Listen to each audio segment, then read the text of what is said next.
Salam damai dan salam sejahtera, saudara-saudari yang terkasih dalam Kristus. Pada kali ini, marilah kita membuka hati untuk firman dan kasih Tuhan.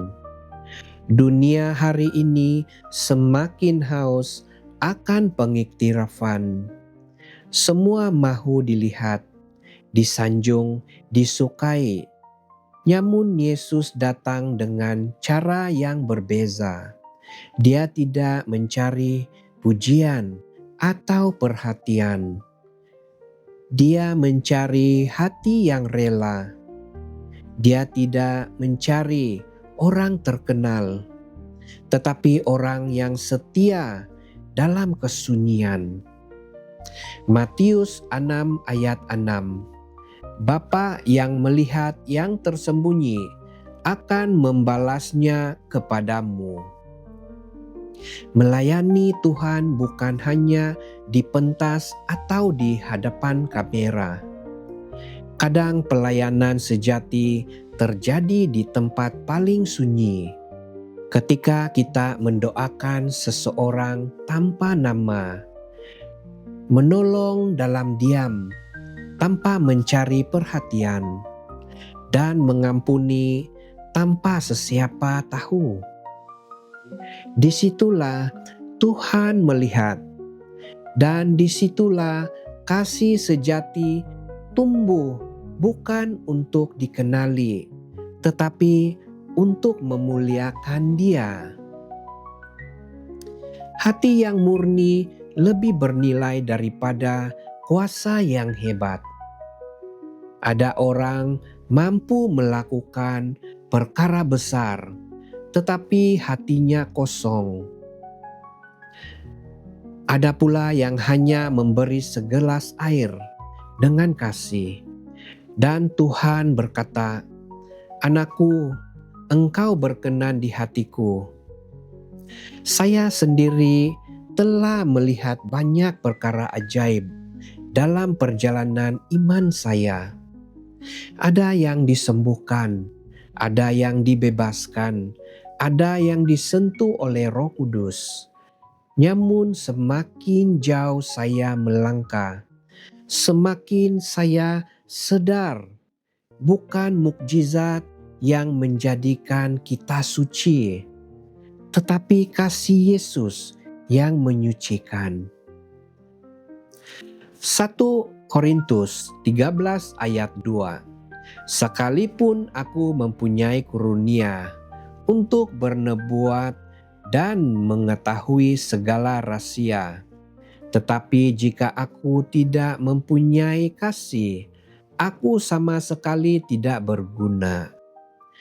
Kuasa boleh menarik perhatian manusia, tetapi hanya kasih yang menyentuh hati Tuhan. Pelayanan tanpa kasih hanyalah bunyi gong yang nyaring tetapi kosong. Saudara-saudari, jika selama ini kita melayani untuk dilihat, marilah kita bertobat. Kembalilah kepada kasih yang murni, kasih Yesus yang menyucikan.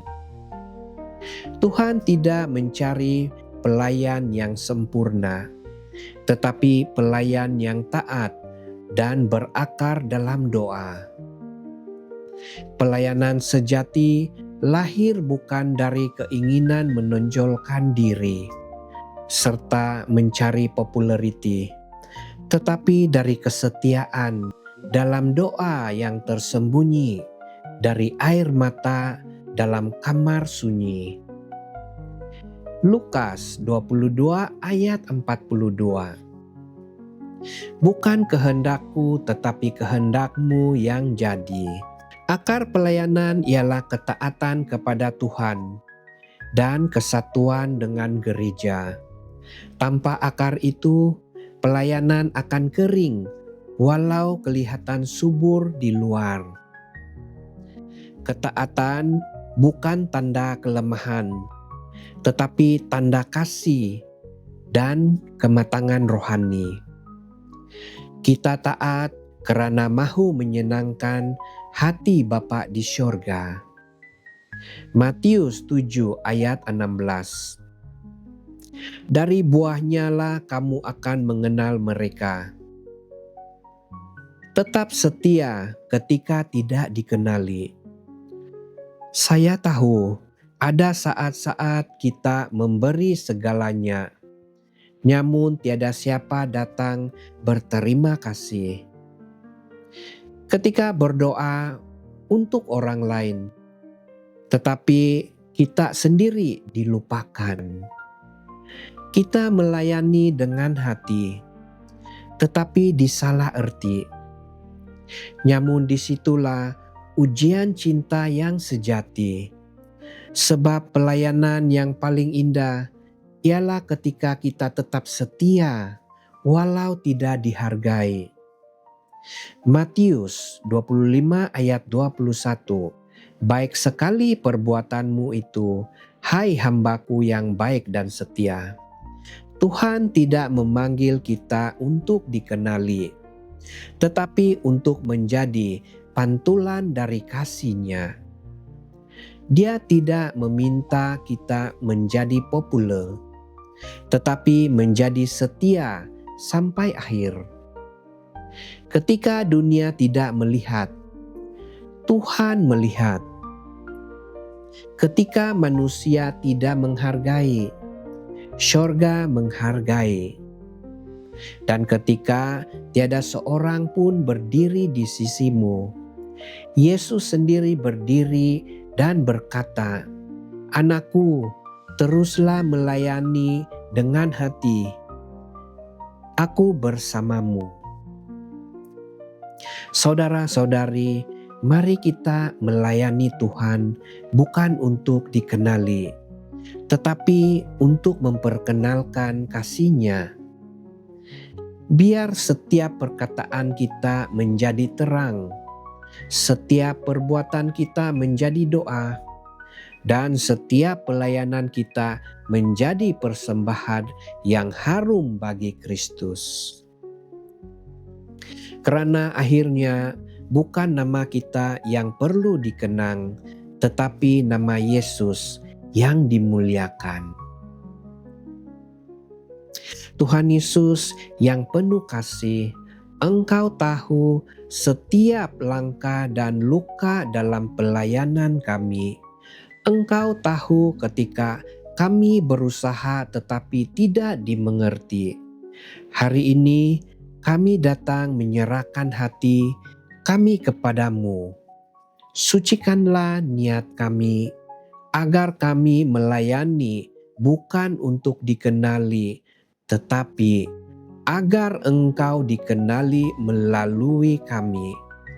Berikan kami hati yang rendah, mata yang hanya tertuju padamu, dan kekuatan untuk tetap setia sampai akhir. Biarlah hidup kami menjadi cermin kasih-Mu, dan setiap buah yang kami hasilkan menjadi kemuliaan bagi-Mu. Dalam nama Yesus Kristus, kami berdoa. Amin. Terima kasih atas perhatian Anda. Tuhan memberkati kita semua. Amin.